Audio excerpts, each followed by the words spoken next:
Hola, ¿qué tal estás? Espero que divinamente allá donde te encuentres. Bienvenido, bienvenida a un nuevo episodio de esta serie de podcasts de Un chamán en la oficina, el número 14.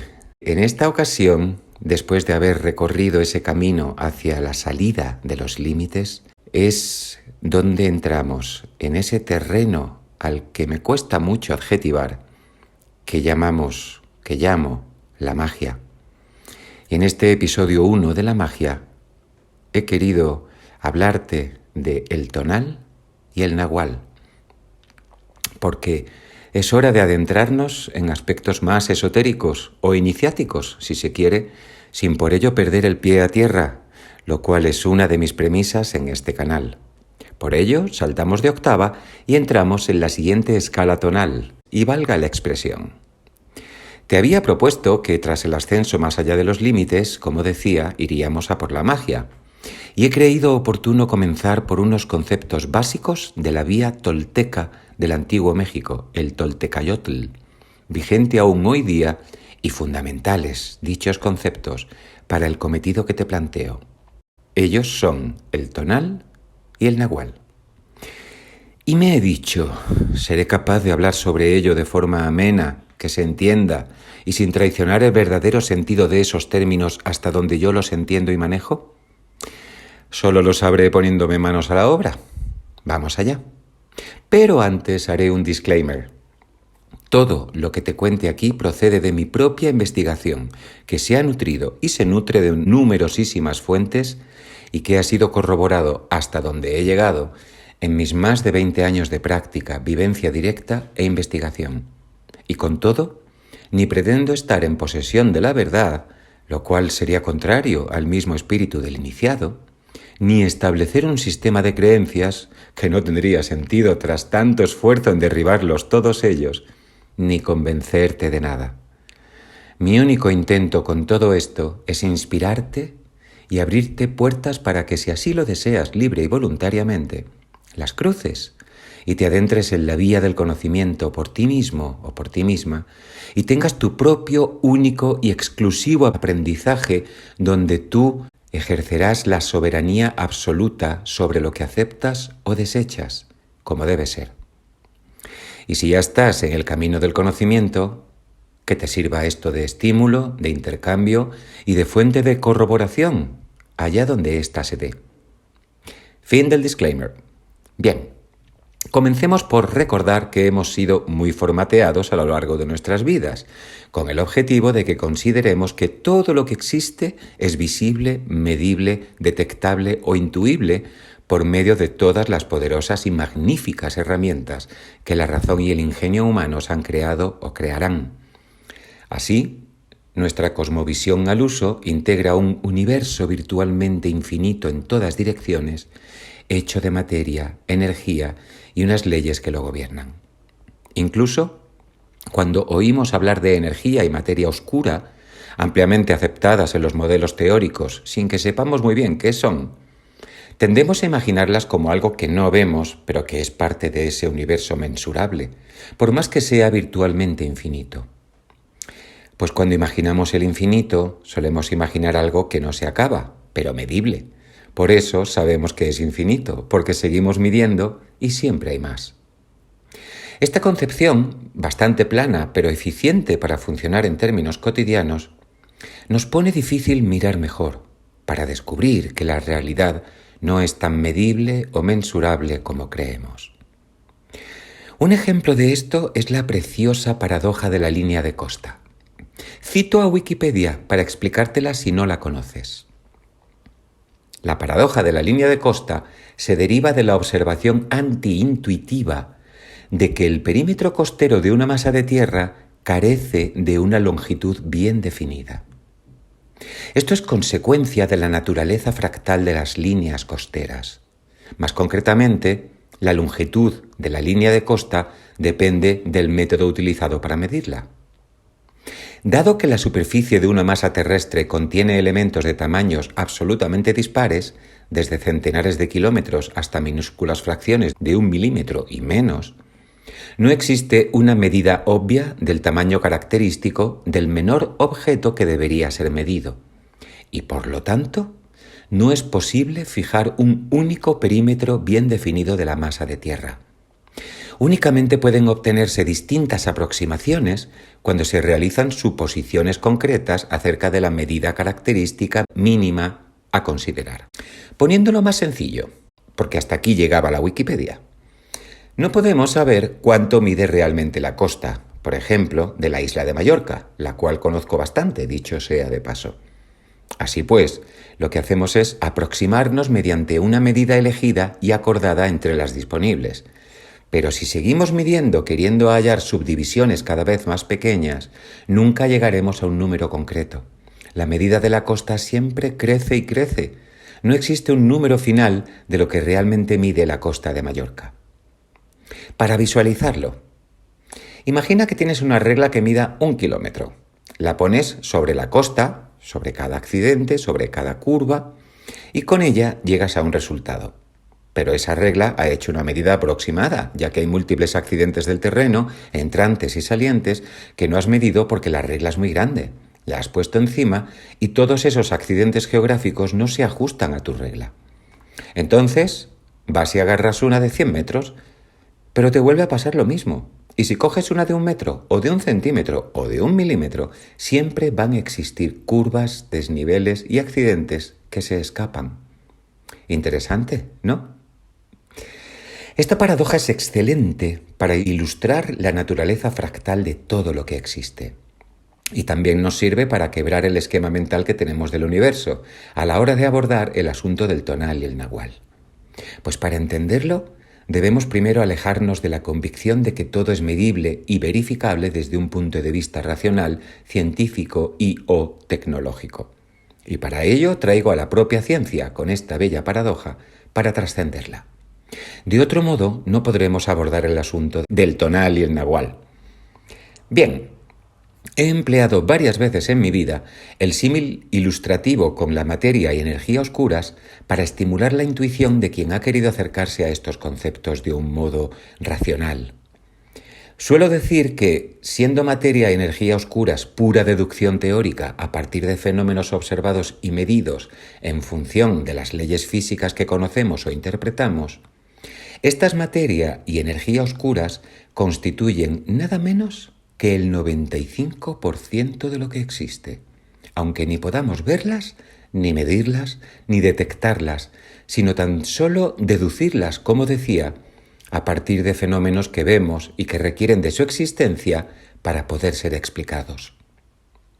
Es como si ves a una pluma flotar en el aire y deduces o induces que algo, viento, diferencia de presión atmosférica, de temperatura, tiene que estar moviéndola, pero no puedes medir ni detectar eso que la mueve. Y todo lo que llamamos universo, ese infinito sea lo que sea, que es a lo que llamamos todo lo que existe, desde el modelo paradigmático occidental, es solo el 5%. No es mucho, la verdad. Podemos entonces llamar al universo infinito con todo lo que contiene, incluidos nosotros obviamente y en todas las épocas pasadas, presentes y futuras, el tonal, para entendernos. Y a eso que llamamos materia y energía oscuras inmensamente mayor, es el nahual. De hecho, y esta es una visión personal, me da la impresión de que los toltecas estaban hablando posiblemente de lo mismo que la ciencia. No solo los toltecas, en todas las tradiciones iniciáticas que conozco, desde la Lakota al Dzogchen tibetano, los Vedas, el conocimiento hiperbóreo o el hermetismo egipcio, existe este concepto. Incluso la archiconocida teoría de Platón sobre los arquetipos, esas formas en esencia pura que son reflejadas en la realidad de modo siempre imperfecto, las famosas ideas platónicas, nos lleva a este concepto. Entonces, ¿qué dicen estos antiguos y sabios linajes de la tierra? Que el nahual, vamos a seguir usando esta palabra, aunque se llama de otros modos en otras culturas y fuentes, lógicamente, es la fuente de la que todo nace, lo increado, y que lo creado es una ínfima parte de ello, un 5% es una buena medida de la proporción, hasta donde yo puedo colegir.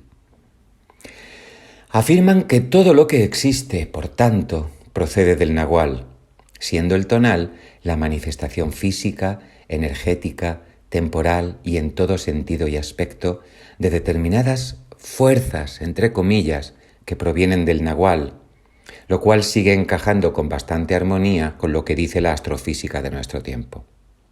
Pero claro, ¿a quién le interesa esto salvo a los 4 frikis que andamos por ahí escudriñando la realidad? Bueno, aquí viene lo interesante, para lo que te he propuesto que aparques el paradigma de lo que crees que es real. ¿No resulta curioso que en todas las antiguas tradiciones mistéricas, esotéricas o como se las quiera llamar de la Tierra coincidan en un dato crucial? Y este dato es el siguiente. Los seres humanos tenemos la divina capacidad natural de acceder, entre comillas, al nahual para manifestar, entre comillas, en el tonal. ¿Cómo suena eso? Se me ocurren pocas ideas más revolucionarias e incomprensibles en nuestro mundo de hoy. Sin embargo, yo sé que esto es así, porque lo he hecho yo mismo, y lo hago, desde hace largos años, con mayor o menor éxito.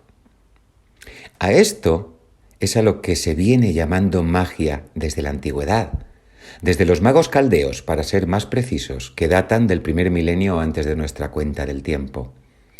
Y han existido y existen tantas escuelas y modos de estudiarla y practicarla que Madame Blavatsky, ya en el siglo XIX, se tomó la molestia de escribir miles y miles de páginas para tratar de dar una idea de ello y aún así solo consiguió apuntarlas someramente. Por eso, quienes al escuchar la palabra magia entienden prestidigitación, ilusionismo, superchería, truco o cualquier cosa que puedan asimilar en su imaginario, se están quedando muy lejos de comprender hasta dónde tiene implicaciones la magia, su naturaleza, leyes y verdadero rostro, por decirlo de algún modo. La verdadera magia es muy difícil de definir de un modo fiel, sin que llame a malentendidos, pero voy a generar ahora mismo una definición en tiempo real y expresamente para este podcast, dado que si alguien no es capaz de explicar de modo sencillo algo de lo que habla, es porque no lo conoce lo suficiente, y si no lo conozco lo suficiente, no estoy legitimado para hablarte de esto. Aquí va mi definición. La magia, con mayúscula, es la verdadera y más profunda naturaleza y esencia de lo que llamamos existencia. ¡Hala! Ahí te lo dejo.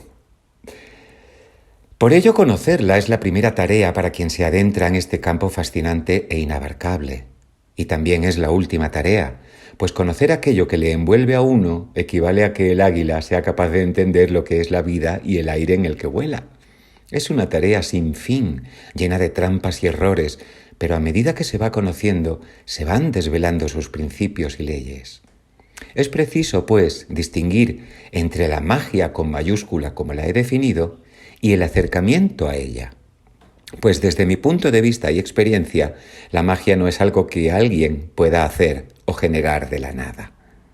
Lo que hace el mago o maga es, siguiendo con el símil del águila, ir adecuando su vuelo y su ser en función de lo que va descubriendo y aprendiendo de la magia como esencia de todo lo que existe, hasta que un día los demás se asombran de su habilidad al volar y al vivir, y lo tachan de imposible, de truco, de lo que sea, y simplemente lo hacen así porque no han emprendido el ingente trabajo de estudiar, observar, experimentar, comprender, poner en práctica y corroborar todo aquello que el mago o maga sí ha efectuado. Dicho de un modo simple y claro, la magia no es generar agua de la nada, sino comprender la naturaleza del océano y aprender a moverse en él y moverlo. Y creo oportuno remarcar que somos una especie dotada de esa prodigiosa capacidad a la que paradójicamente, o no, casi nadie accede por los motivos que sean, creencias, ideología, falta de tiempo. Así ha de ser, si así es una de las cosas que no han cambiado a lo largo de la historia. Pero cualquier persona sin ningún impedimento invencible de salud o capacidad puede iniciar el camino de la magia. Y habría que ver cuántos impedimentos que consideramos invencibles realmente lo son. No es, por tanto, cosa exclusiva de individuos nacidos con un ungimiento especial, sino que viene de serie en los humanos, si bien, como en todo, hay quien tiene más talento y quien menos. Pero la práctica, la voluntad y el entrenamiento suplen adecuadamente a la escasez de talento, como en todo. Del estudio de la magia surgen la ciencia y todas las disciplinas académicas. También apadrina al arte en todas sus expresiones. Resumiendo y para no extenderme en demasía, estamos hablando de los conceptos de tonal y nahual como arranque de inicio en el sendero del estudio de la magia y como un ancestral eje troncal de descripción de la realidad sorprendentemente armónico con los últimos postulados de la ciencia occidental, que no solo trata de describir lo indescriptible de un modo que a la mente humana le quepa, sino que propone un modo de existencia consciente de muy amplias y profundas implicaciones. Así, concordemos de modo sintético en que el tonal es todo lo manifestado y lo no manifestado pero que ya existe en potencia, y el nahual es todo lo demás, lo increado, imposible de definir, medir y del que surge el tonal. Y que podemos acceder al nahual para manifestar en el tonal, para lo cual se requiere convertirse en un conducto limpio e íntegro, a través del cual esa manifestación se pueda producir en toda su belleza y en todo su poder. Dicen los toltecas que está lo conocido, lo desconocido y lo incognoscible. Añado que por mucho que creamos que nos movemos entre los dos primeros, siempre acabamos en el último, en lo incognoscible.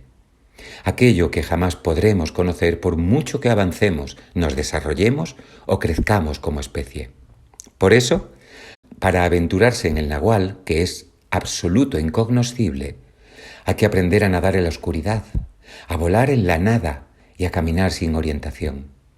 Por eso, el proceso iniciático puede ser aterrador para el ser humano común, pero imprescindible para quien anhela el conocimiento que está más allá del velo de Isis. Pues la iniciación, en esencia, es asomarse, atisbar la existencia del nahual, lo cual puede resultar realmente abrumador. Me pregunto si se ha entendido. ¿Me dejas un comentario que me ayude a saberlo? Gracias. En el próximo podcast te dejaré un ejercicio meditativo práctico, fácil de seguir, para explorar estos conceptos. Y te dejo un enlace en la descripción a uno de mis canales favoritos, Revelando el Velo, con un vídeo que habla del origen de la magia caldea. Otra vez, gracias y que tengas un día incomprensible. Hasta pronto.